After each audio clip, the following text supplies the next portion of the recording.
नमस्कार, मैं अपराजिता और आप देख रहे हैं GNTV न्यूज। आज हमारे साथ हैं IPS विकास वैभव, जिन्होंने सकारात्मक बदलाव में योगदान देने के मिशन के साथ 2003 में भारतीय पुलिस सेवा में प्रवेश किया था। और अभी की बात करें तो वो विकास वैभव सर ने लेट्स इंस्पायर बिहार नाम से एक अभियान चलाया है और वे बिहार के युवाओं को प्रेरित करते हैं और साथ ही अपराधियों को बिहार का इतिहास बताकर उनसे सुधरने की रिक्वेस्ट भी करते हैं। नमस्कार सर, स्वागत है आपका हमारे चैनल GNTV में। सर, जैसा कि हम सभी जानना चाहते हैं आपसे कि आपको IPS बनने की प्रेरणा कब और कैसे मिली? जी नमस्ते। IPS बनने की प्रेरणा भी अपने आप में एक कहानी है। मन में इच्छा थी कि बिहार के बदलाव में योगदान कर सकूं। बहुत पहले 9th में था, अक्सर मैं बताता हूँ, बच्चों ने बिहारी बोलकर भोपाल में सिखाया था। तभी से मन में थी कि अपने जीवन में कुछ ऐसा करूँ जिससे बिहारी शब्द सम्मान का प्रतीक हो। यात्रा चलती रही, IIT पहुँचे, उससे पहले पेपर लीक हुए, IIT में परिस्थितियाँ बनी और मैंने निर्णय लिया कि सिविल सर्विसेज एक ऐसा क्षेत्र है जहाँ कम एज में आप योगदान दे सकते हैं। और उसमें मैंने प्रयास किया, IPS मिला, बिहार कैडर मिला, जो मैं चाहता था वही हुआ और तब से ये यात्रा चल रही है। तो सर, जैसा कि हम सभी अभी जान रहे हैं कि बिहार के युवाओं में शिक्षा के प्रति बदलते दृष्टिकोण को लेकर आपका क्या अनुभव है? देखिए, बिहार को प्राचीन काल में जब मैं देखता हूँ तो ज्ञान की भूमि, शौर्य की भूमि, उद्यमिता की भूमि के रूप में देखता हूँ। और ये देखता हूँ कि जिस समय उस प्रकार के संसाधन नहीं थे, तब भी जो उपलब्धि हमारी थी उसकी यदि तुलना आज से हम करते हैं तो आज संसाधन अधिक हैं, प्रबल संभावनाएं हैं, लेकिन हम कुछ उपलब्धि उस प्रकार की नहीं कर पा रहे। कारण हमारी दृष्टि है। और युवाओं को जब मैं देखता हूँ, सबसे पहले मुझे यही लगता है उस काल में जब हमारी शिक्षा का स्तर ऐसा था, यदि हम उत्कृष्ट वैसे इंस्टीट्यूशंस बना सके जहाँ पूरे विश्व भर से लोग आ सकते हैं, तो आज हम क्यों नहीं कर सकते। आवश्यकता पूरे प्रयास की है, जो भी हम करते हैं उसमें एक लेवल को प्राप्त करने की है जिसको हम उत्कर्ष कर सकते हैं। और इसके लिए हम सभी को प्रयास करना चाहिए। तो सबसे पहला तो यही है कि हर व्यक्ति शिक्षित हो जाए, चाहे किसी वर्ग का हो, किसी जाति का हो, गरीब हो, अमीर हो, इसके लिए हमको प्रयास करना होगा। और जब शिक्षित हो गए तो केवल डिग्री तक नहीं, वी शुड बिकम स्किल्ड, ताकि हम स्वरोजगार की ओर भी बढ़ सकें, कुछ पैसा कर सकें और एक इनोवेशन के साथ कुछ एक्सेलेंस को हम प्राप्त करें। सर, जैसा कि अभी आपने शिक्षा को लेकर बात कही है, तो सर हम ये जानना चाहते हैं कि अभी हमारे कैंपस में आप उपस्थित हैं, तो ये बिहार के लिए किस प्रकार प्रेरणा का कारण बन रहा है? गोपाल नारायण ये सिंह कैंपस भी, इसके पीछे एक विजन जिनके एस्टेब्लिश जिन्होंने किया, गोपाल नारायण सिंह जी, एक विजन थी कि इस क्षेत्र में ऐसा एक बड़ा इंस्टीट्यूशन बने और केवल मेडिकल तक ही सीमित नहीं रहे, सारे डिग्रीज की पढ़ाई हो, एक बड़े संस्थान का निर्माण हो। उन्होंने इसको किया, हम लोग आज देख पा रहे हैं। मैं तो शुरुआती दिनों से इसको देखता हूँ रहा हूँ, जब एक छोटे से कॉलेज के रूप में स्थापित करने का प्रयास हो रहा था। कुछ बिल्डिंग्स बनी थी, लेकिन आज एक बृहद आकार में खड़ा हो चुका है और हजारों विद्यार्थी इसमें लाभान्वित होते हैं। बिहार में ऐसे बहुत सारे विजनरीज के हर जिले में, हर प्रखंड में आवश्यकता है जो नए इंस्टीट्यूशन को निर्माण कर सकें, नए एंटरप्राइज को सेटअप कर सकें और उसमें जो भी चुनौती आती है प्रतिकूल परिस्थितियों में उनसे डरे नहीं, उनका सामना करें और आगे बढ़कर कुछ समाज को दे जाएं। तो इस पर बड़े स्तर पर हम कर पाएंगे, तभी बिहार का भविष्य उज्जवल होगा। बिहार में बड़ी जनसंख्या है जिसको आवश्यकता है बिहार में ही नौकरी की, बिहार में ही रोजगार की। ये तभी संभव होगा जब बड़े स्तर पर हम उद्यमिता का विस्तार कर सकते हैं, एक क्रांति ला सकते हैं और ऐसे विजनरीज को हम उत्पन्न कर सकते हैं। सर, अभी भी आपने बताया कि इसमें काफ़ी सारी चुनौतियां हैं, तो हम ये जानना चाहते हैं कि आपको बिहार में कार्य करने के दौरान कैसी चुनौतियों का सामना करना पड़ा?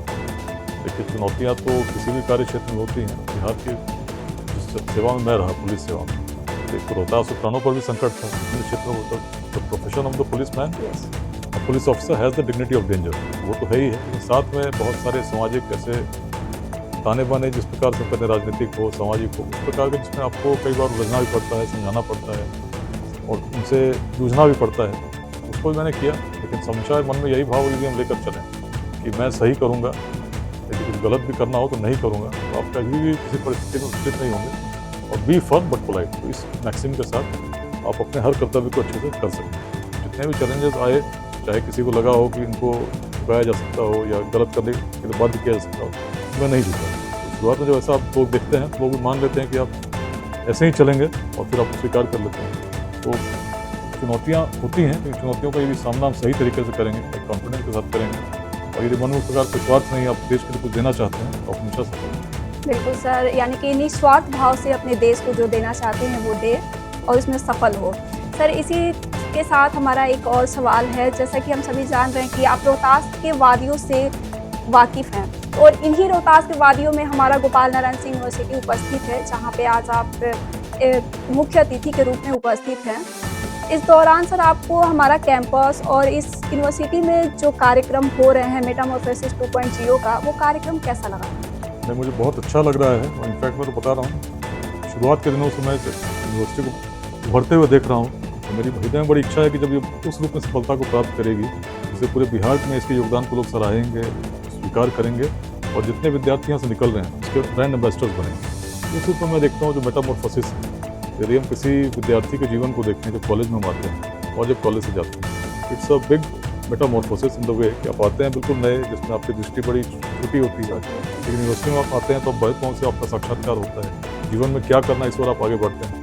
मैं भी जब IIT पहुंचा था तो उस समय इतना सोचकर नहीं आया था, बाद में कभी पुलिस में आकर बड़ा योगदान कर रहा हूँगा, बिहार बदलने का अभियान चला रहा हूँ। लेकिन ये दृष्टि कहीं ना कहीं IIT में ही आई, जिसमें मुझे लगा कि केवल अपने लिए तो सभी जीते हैं, कुछ प्रयास करना चाहिए, समाज में बड़ा योगदान दे सकते। यूनिवर्सिटी एज ए टाइम जब लोग सोचते हैं इसमें इस प्रकार का आयोजन, जिसमें आप बाहर से लोगों को बुला रहे हैं, उनके विचार भी सुन रहे हैं, आपस में इंटरेक्ट कर रहे हैं, ऐसे जितने भी ऐसे प्रोग्राम्स होते हैं, इनकी एक बड़ी भूमिका होती है पर्सनैलिटी डेवलपमेंट। उस रूप में एक यूनिवर्सिटी में इस प्रकार के जब कार्यक्रम होते हैं मुझे बड़ा अच्छा लग रहा है, उसमें मैं भी आया हूँ तो मेरा सौभाग्य है उससे बात कर सकते। बिल्कुल सर, अभी हमें लगता है कि आप यहाँ पे इससे पहले भी आ चुके हैं, तो इससे पहले भी और इस बार जब आप आए हैं तो इसमें आपको क्या बदलाव देखने को मिल रहा है इस यूनिवर्सिटी में, या फिर इस कैंपस के जो भी स्टूडेंट्स हैं उनमें आप क्या बदलाव देख रहे हैं? देखिए, जब भी आ रहा हूँ तो मैं कुछ ना कुछ नया देख पा रहा हूँ। पिछले बार जब पहली बार आया तो उस समय कुछ बिल्डिंग्स थे, ऑडिटोरियम भी नहीं थे। अगली बार आया तो कुछ ऑडिटोरियम दिखे, इस बार आया तो उससे भी बड़ा ऑडिटोरियम मिला है, इस बार आया तो आपका स्टूडियो भी मैंने देखा है। तो हमें हमेशा आगे बढ़ते रहना चाहिए।